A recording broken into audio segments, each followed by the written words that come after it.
You guys ready to rock? All right, so we left off with the bombing of Fort Sumter. Do keep in mind Fort Sumter is built as a result of the War of 1812. So it is a fort built for coastal defense, not a fort built to defend against an attack from the city that it is defending. That makes sense. So they had a really difficult time here. No lives lost. One horse died during the celebration of capturing the fort. That was the only casualty. Far different story here at the First Battle of Manassas or Bull Run. Mass confusion. I don't know if you can tell in this painting, but nearly everyone that day was wearing blue. Some people on both sides were wearing this particular style of uniform known as a Zouaves drill uniform. So there's a lot of confusion on who's on what side. Those that were wearing gray that day would have been cadets from the Virginia Military Institute, or those who had been cadets that wore their gray blouses. A lot of soldiers, though, wore what was called butternut, which is like their own sort of handmade style of uniform. It's kind of like a brownish, yellowish type color. A lot of Confederate soldiers wore that. But following this battle, they were going to adopt the cadet gray for the Confederacy. This is also the battle where Stonewall Jackson gets his nickname for holding the Henry House Hill like a stone wall. Henry House Hill named for Mrs. Henry, who owned the home on the house, or owned the house on the hill. She refused to leave. She was one of the only civilian casualties in this battle. She was hit by a stray bullet during the battle. Most of the civilians that attended the battle with picnics, they actually made it out unscathed. One of the earliest generals killed in the war, Bernard Bee, he was the South Carolinian who led Louisiana soldiers. He was the guy that gave Stonewall Jackson his nickname. Another thing that begins here too is the rebel yell, this high-pitched sort of screaming and yelling with fixed bayonets charging into battle. So what we're going to be looking at in the next portion of this lesson are the following engagements. We just talked about Fort Sumter and Bull Run. We're going to also take a look at the Battle of Antietam. We're going to talk about the Battle of Fredericksburg, the Battle of Chancellorsville, the Battle of Gettysburg, the Siege of Petersburg, and the surrender of Appomattox in the east. And then the west, the capture of Fort Henry, the capture of Fort Donelson, the Union victory at the Battle of Shiloh, the Union capture of Memphis, the Union capture of New Orleans,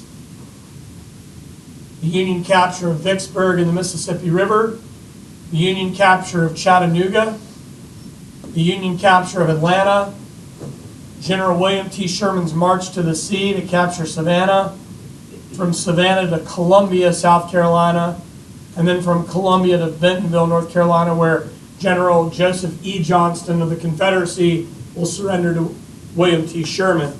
Here at Appomattox, several weeks before, Lee will surrender to Grant. So let's take a look at the major battles in 1862. In the West, in February, Ulysses S. Grant gains early fame by gaining control of both Fort Henry and Fort Donelson. These two forts sat in West Tennessee on the Cumberland and Tennessee rivers. This is going to open up the door for the Union to take the first Confederate capital. The capital would be the first Confederate state capital, and that would be Nashville. If we move over to the east and march in Hampton Roads, the first ironclad battle, the USS Monitor versus the Confederate Merrimack, or it was renamed the CSS Virginia. These two ironclads fought for hours with really only minimal damage inflicted to parts of the ship. Neither ship was sunk as a result. Later, the Confederates will scuttle and abandon the CSS Virginia, and a gale off of Cape Hatteras will later sink the Monitor, but that's far after the battle. This particular day, March 9th, 1862, naval warfare changed forever. No longer are you going to be commissioning the building of wooden ships. Now you're moving to the building of ironclads. The guy that was sort of behind it, the invention of the ironclad for the Union, was a Swedish engineer by the name of John Ericsson. And this is going to really change everything. It's going to change everything for Great Britain, France, and all other naval powers globally. Let's move back over to the West. April 6th and 7th, one of the bloodiest battles of 1862, the Battle of Shiloh, named for a little church near Pittsburgh Landing on the border of Tennessee and Mississippi. The Confederates won the first day, but they also lost their commander, Albert Sidney Johnston, in what became known as the Hornet's Nest, fought along a sunken road not far from Pittsburgh Landing on the Tennessee River. That night, the 6th over the 7th, Ulysses S. Grant was reinforced with soldiers from Ohio by a guy named Don Carlos Buell, and that turns the tide of the battle on the 7th, and this becomes a key Union victory, and it also becomes a devastating defeat for the Confederacy. Their new commander of the Army of the Tennessee is going to be P.G.T. Beauregard. Beauregard comes down with malaria, as do many of the soldiers that spring in the Army of the Tennessee, and Beauregard ends up being removed from command and replaced by Braxton Bragg. We'll talk a little bit more about Bragg as we move forward. Let's move back over to the East. There are two campaigns simultaneously happening in the East in the spring. One campaign is happening on the peninsula, and the other campaign is happening in the Shenandoah Valley. The Peninsula Campaign is launched by the commander of the Army of the Potomac, the Union commander, George B. McClellan. The goal is to take Richmond by the peninsula, meaning you're going to take it via the Chickahominy, the York, and the James River. This campaign lasts from March of 1862 to July 1st. Brutal battles occur over months. And there's one battle in particular that's really important to talk about, and that's the last day of May and the first day of June, 1862. This is where the Confederate commander, Joseph E. Johnston, is wounded. He does not die, but he is removed from command due to his wounds, and he is replaced with Robert E. Lee. This is where Lee gains a large command, and they name his force the Army of Northern Virginia. And then Lee launches a set of crazy offensive battles over the course of the next month, which will lead to the Union retreating back to the James River. Simultaneously, in the Valley of Virginia, Thomas Stonewall Jackson leads a force of just 17,000 against a Union force of nearly 60,000. In 5 engagements, Jackson only loses one battle.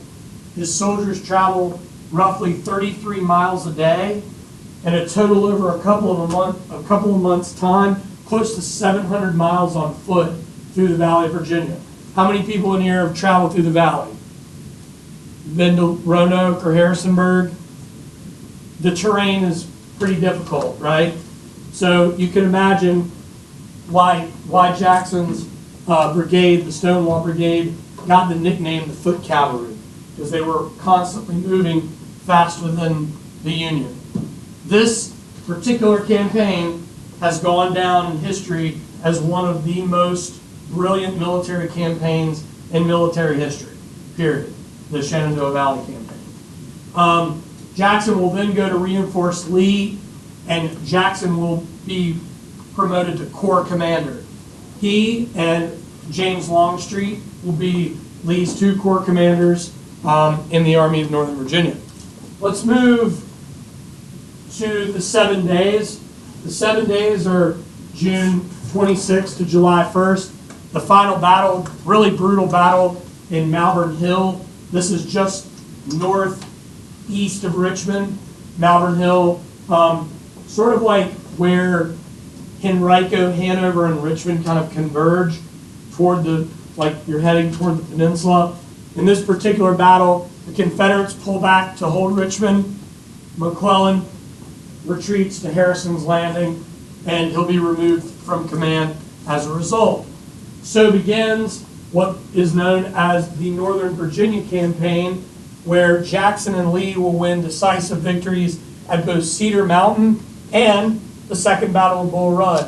Almost 1 year and a month, almost to the day, Union and Confederate forces are fighting on the exact same ground. It's kind of easy to remember, though, their positions are completely flipped.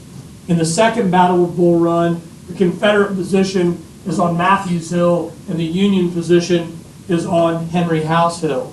This will be a overwhelming and extremely decisive victory for Lee and the Confederates. It leads to John Pope losing command, McClellan regains command, and so begins what is known as the Maryland Campaign. Lee decides to march into Maryland to put pressure on D.C. and potentially march farther north, but he is met by McClellan near Sharpsburg, Virginia, on Antietam Creek. McClellan had an advantage here. He found wrapped in cigars Lee's battle plans.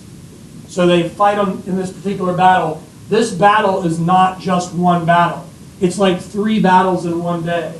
It starts in the morning of September 17th, 1862 in a cornfield. In the middle of the day, it's fought on a sunken road known as Bloody Lane. And by the end of the day, it's fought on a bridge over Antietam Creek known as Burnside's Bridge. By the end of the day, the Confederates will retreat back toward the Potomac. The Union will hold their line, and 23,000 missing, killed, wounded will be the casualty report at the end of this battle. Lincoln secretly goes in to visit the battlefield, and that particular battle is what inspires Lincoln to issue the Emancipation Proclamation to free slaves in the rebelling states. Any questions about 1862? All right, here are your ironclads. On the left there is the Monitor. It looks like the soldier said, looks like a platter with a cheese wheel on top. It had a rotating turret with a 12-pound cannon. If you're like 12-pound or 20-pound, that means that's the size of the projectile. So 8-pound, 12-pound, 20-pound, that's a pretty massive projectile firing out of a turret gun. And then over there, that particular boat is the Merrimack, renamed the CSS Virginia. So let's take a look at the map. If you follow along here, we can see what we've covered. We've covered Fort Sumter. We've talked about the First Battle of Bull Run. We talked about the Second Battle of Bull Run, a year and a month apart. And we talked about the Battle of Antietam, one of the bloodiest battles of the entire war, single bloodiest day of the entire war, 23,000 casualties, September 17th, 1862. Inspiration for the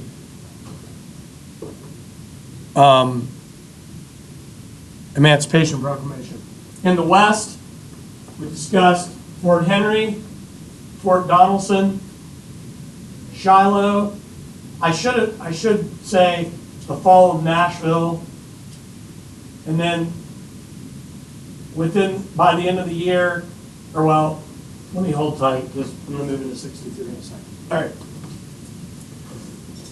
Changes during wartime. Northern business retools for the war effort. mass production of weapons. Both the North and the South added an income tax. Both the North and the South passed laws to draft soldiers, what were known as conscription acts. It actually led to draft riots in cities like New York. We'll talk a little bit about the New York City draft riots a bit later. Women obviously take part in the commercial side, the industrial side, the agricultural side in North and South. Another important opportunity for women in the war is going to be health care and medical care. Prior to this war, women really weren't accepted as nurses. By the end of this war, that becomes a dominated profession by women in the United States. A lot of people were taking advantage of the opportunity to get rich. Guys like J.P. Morgan, you're familiar with that guy? Multi-millionaire, formed the first billion-dollar industry with his purchase of U.S. Steel. Well, he got his wealth not only from his family, but from doing things like selling faulty weapons to the Union during the Civil War. Guys like Cornelius Vanderbilt handed over control of the railroad to Lincoln in exchange for subsidies, land grants, the opportunity to cash in on bonds. Another guy that made a fortune on the bond market is a guy by the name of Jay Cooke, who I'm going to teach you a bit about later. He sold war bonds, but he took just a sliver of a percentage, so it really didn't matter. And that tiny sliver of a percentage ultimately led to him making nearly $4 million in not today's money, but money in the 1860s off of his kickbacks on the war bonds that he was selling. If you're not sure what a war bond is a way for somebody to basically buy a bond. Their money is being invested in the war, and if you hang on to that bond, what do you get? You get money back, but what do you have to do? What do you have to do with a bond? You can cash it in, but the idea of a bond is you hold on to it until it does what? Grows, or we call that matures. So like if I gave you a bond right now and I said, hey, good news, here's a savings bond, and you went to cash it out today, you might only receive like half the value. The idea is the money is put up front and you will compound interest over time.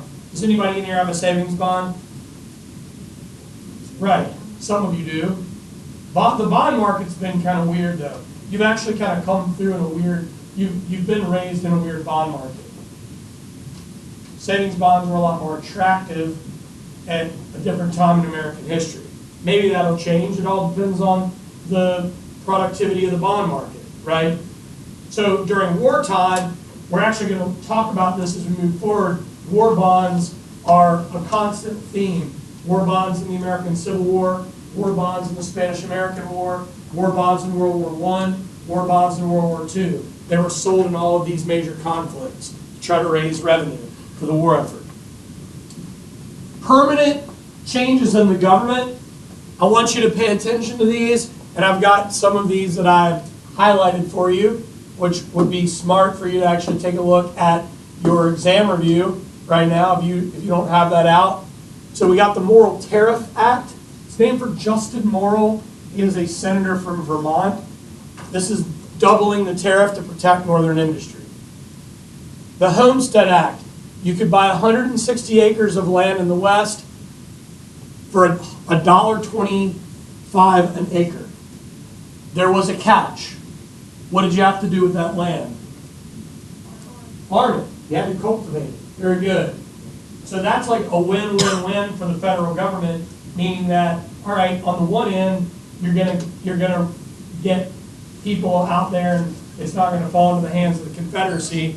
Number two, the land's gonna get cultivated to provide for war supply. Number three, that territory will ultimately be able to apply for what? Statehood. Who said that? Nice job. Statehood. Well done. The Legal Tender Act. If you have cash in your pocket, that's where it all started. The Legal Tender Act. The reason we have greenbacks, green money, is because, remember, all kinds of people could produce notes following the collapse of the Bank of the United States. Any bank, anywhere, and when we go to the Historical Society, we're going to take a look at some of this random currency that was produced all over the place, right? So the Legal Tender Act is you have U.S. tender that's backed by what? Gold. And silver and commodities. Good. Yes, commodities. That's a commodity. Good. Gold, silver, and commodities, right? There's a Jeopardy category last night on the gold standard. We'll talk about that later. All right.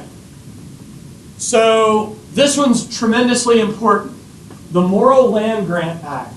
This, again, named for Justin Morrill, who was the brainchild of this particular idea. This is taking land in the south, north, west, and providing not only subsidies, but also tax revenue to found colleges with a concentration on engineering, technology, agriculture, mechanics, and military.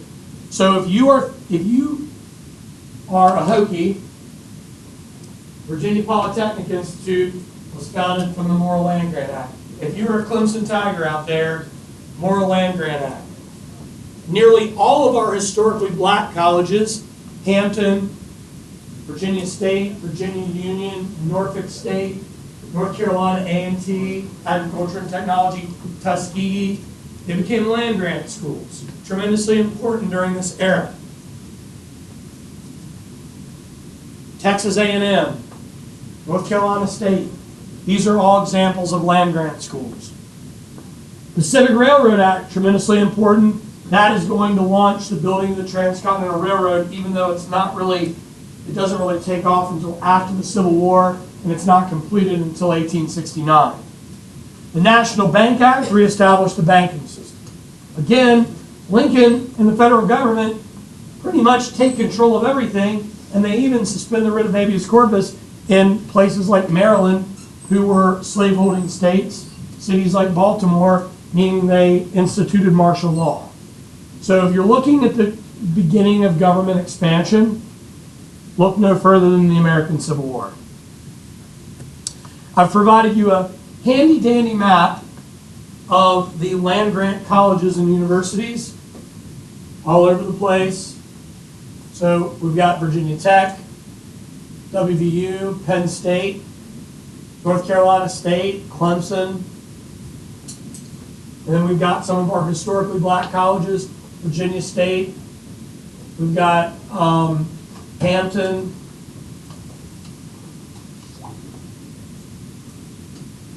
South Carolina State. All important schools. This is an important piece of legislation. All right. Government control in the South. Remember, they do a lot of the same things that the North do, but clearly a lot of the states in the American South and in the Confederacy are not thrilled about it. So things like Davis trying to take control of railroads, that didn't work out. Trying to take control of, you all understand what commissary and ordnance are? Commissary would be like the supply of goods. Ordnance would be the supply of weapons. Well, Confederate ordnance was pretty decent. Confederate commissary was a horrible scenario. But the states, they'd withhold their own weapons. They would withhold their own food supply. And this created problems for the Confederacy fighting a war on two fronts and technically a war at sea. Southern women took over nearly all parts of the labor force. Southern food was a big problem throughout the entire war. by the end of the war, most Confederate soldiers were starving because their food supplies had been cut off. There were labor shortages. Confederate currency was never strong. By the end of the war, Confederate currency was worth 1% of its original value. So, yeah, it's almost kind of like back to what we learned about the Continental Dollar at the end of the American Revolution. And then obviously social tension over the draft, social tension over the idea that you could buy your way out of the draft by either paying a substitute or owning more than 20 slaves. Substitutes commonly jump their contracts, and that happened in the North and the South, where you would say, yeah, I'll pay me and I'll go in and serve for you, and then they would go in and then they would just desert and go to another place and make money. So there's a lot of scam artists that it's like not all valor and chivalry and, you know, patriotism in the American Civil War. There's a lot of shady, weird kind of hucksters and con artists that are taking advantage of the opportunities. This is your one and only President of the Confederacy, Jefferson Davis. He was born in Kentucky like Lincoln, senator from Mississippi. He had served as Secretary of War under Polk, resigned to fight in the Mexican War. He went through more cabinet members than Andrew Jackson. Emancipation Proclamation. I want to be very clear. The Emancipation Proclamation did not free slaves. The 13th Amendment freed slaves. The Emancipation Proclamation allowed for the freedom of slaves in the rebelling states, meaning that those slaves that were taken by the Union and the Union Army were considered contraband. They were held by the Army. So a lot of slaves didn't run to Union lines after the Emancipation Proclamation was signed. The ironic and messed up part about it was this did not free slaves in Missouri. It didn't free slaves in Maryland. It didn't free slaves in Kentucky. It didn't free slaves in West Virginia. It didn't free slaves in Delaware. All right? What is the goal of this? The goal is to make the war about the issue of slavery, a moral crusade. It's also about creating a new war aim, meaning England and France are not going to want to recognize the Confederacy as a legit nation if the Confederacy is fighting to keep the institution of slavery. So that's really what this whole idea is about for the Emancipation Proclamation. And then the other thing is, it kind of is the precursor to the 13th Amendment, what will become the 13th Amendment at the end of the war and into Reconstruction. Lincoln will issue the Emancipation Proclamation on January 1st, 1863. There are a number of people that are involved and instrumental in making this happen. You've got Vice President Hannibal Hamlin. You have Senator Charles Sumner, who had recovered from his beating at the hands of Preston Brooks over the Crimes Against Kansas speech.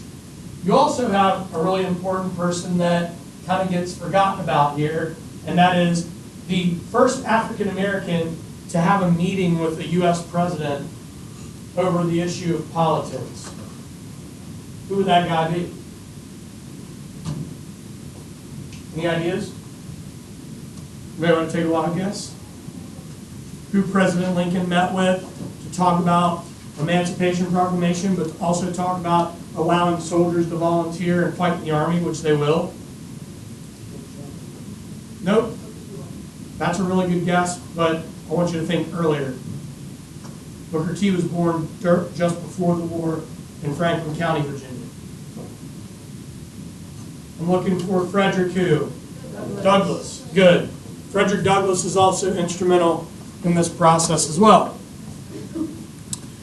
1863, hands down, the decisive year of the war. At the end of 1862 and the beginning of 1863, there are two battles that almost occur simultaneously. They're just weeks apart. One battle is the Battle of Fredericksburg in the east that the Confederates win, and the battle in the west is the Battle of Stones River in Murfreesboro, Tennessee in the west that the Confederates lose. So going into 63, the Confederate morale is way low in the west, and the Confederate morale is pretty high in the east. Lee tries to capitalize on this morale, and he will launch an attack at the little town of Chancellorsville under the leadership of his corps commander, Thomas Stonewall Jackson, in the last days of April, early days of May of 1863. Jackson has a smashing victory, but that night, he and his staff went out to do reconnaissance. When they returned back to their lines, they were fired upon by Confederate soldiers on guard of the picket line. Jackson's left arm was amputated. It's actually buried out in the wilderness in Chancellorsville. There's like a little tombstone out there for his left arm. And he's rushed by ambulance to Geneva Station, where he'll die of pneumonia on May 10th. This is a crushing blow for the Confederacy in East. Lee will turn his sights on yet another northern invasion. The goal is to march on Harrisburg. Why Harrisburg? Any ideas? Why would Harrisburg be the city that the Confederacy would want to march on? What is Harrisburg? It's a city. Very good. It is in Pennsylvania. It is also what? A major city. It's the capital of the state of Pennsylvania. All right? It also has railhead going through in all directions, and it has a really important river flowing through the city. We talked about it earlier this year. The river's called the Susquehanna. All right? So that's where Lee wants to go. I don't know if you all realize this or not. Has anybody in here ever been to Gettysburg? Nobody? Okay, some of you should all visit Gettysburg at some point in your life. It's incredible. They had no intention of fighting at Gettysburg. It was completely on accident on the morning of July 1st, 1861. Both sides were coming to that town to try to get what? Any ideas? What both sides were looking for? What? They're actually looking for something for their soldiers. They're looking for supply, they're looking for food, but the thing that they really need is shoes. So they come in to look for shoes, and the battle begins on July 1st. The Union takes the high ground on Cemetery Ridge. The Confederates take the high ground on Seminary Ridge, and these 3 days are the bloodiest battle of the war. In 3 days, over 50,000 missing, killed, wounded. This is the turning point in the East. They literally turn back, and there will not be another northern invasion by Lee and the Confederates. The very next day, July 4th, Grant will successfully take the city of Vicksburg on the Mississippi. This gives the Union control of the Mississippi River. So if you're thinking about 3 key turning points politically, in 1863, politically, the Emancipation Proclamation, militarily in the East, Gettysburg, and militarily in the West, Vicksburg. 6 months later, Lincoln who was not even the keynote speaker. He was attending the commemoration of the creation of a national cemetery at Gettysburg on November 19th, 1863, gives the Gettysburg Address. 2-minute speech that goes down in history as one of the greatest speeches that any president has ever given, and one that rallied the nation. That the war was being fought to preserve the union of the people, by the people, and for the people. And where is that address now inscribed? Well, it is there, but there's another place. A lot of you may have visited, and I'm sure at some point in your life you will all visit. The Lincoln what? Memorial, right? The Lincoln Memorial in D.C. This is the final day of the Battle of Gettysburg, is the horrific frontal assault on the center Union line known as Pickett's Charge, led by George Pickett. This is the area called the Bloody Angle in the center line where Winfield Scott Hancock and his Union Corps will hold Pickett's Corps. It also is sort of an anecdote of the Civil War, because I talked about two close friends, a mentor and a mentee fighting in the early battle, Robert Anderson and P.G.T. Beauregard. In this particular battle, two best friends squared off. Winfield Scott Hancock and Louis Armstead. So this is a common theme throughout the Civil War. A lot of these guys had gone to West Point together. A lot of these guys had fought the Mexican War together. And in many cases, a lot of these guys grew up together. And many of them were battling against one another in this war. So the Gettysburg Address, I've got this. You can take a look at the entire 2-minute speech. But what I've done for you is just sort of highlighted some of the key points. A new nation conceived in liberty and dedicated to the proposition that all men are created equal. We cannot dedicate, we cannot consecrate, we cannot hallow this ground. God shall have a new birth of freedom, and that government of the people, by the people, for the people shall not perish from the earth. There's a reason that we have a sketch of Lincoln and we don't have a picture. In fact, the picture of Lincoln, the photographer didn't even have enough time to get the camera out. And if you see a picture of Lincoln at the Gettysburg Address, he's sitting back down. You can only see part of his head where he's sitting back down. So that's why I used the sketch here of Lincoln at Gettysburg. And then this is where I want to kind of look back at the map. So we talked about Gettysburg. We talked about Vicksburg. And prior to Vicksburg, both Memphis and New Orleans had fallen. So now the Union takes control of the Mississippi. The blockade tightens throughout the Gulf of Mexico and the Atlantic seaboard here in the American South. You guys have any questions? All right.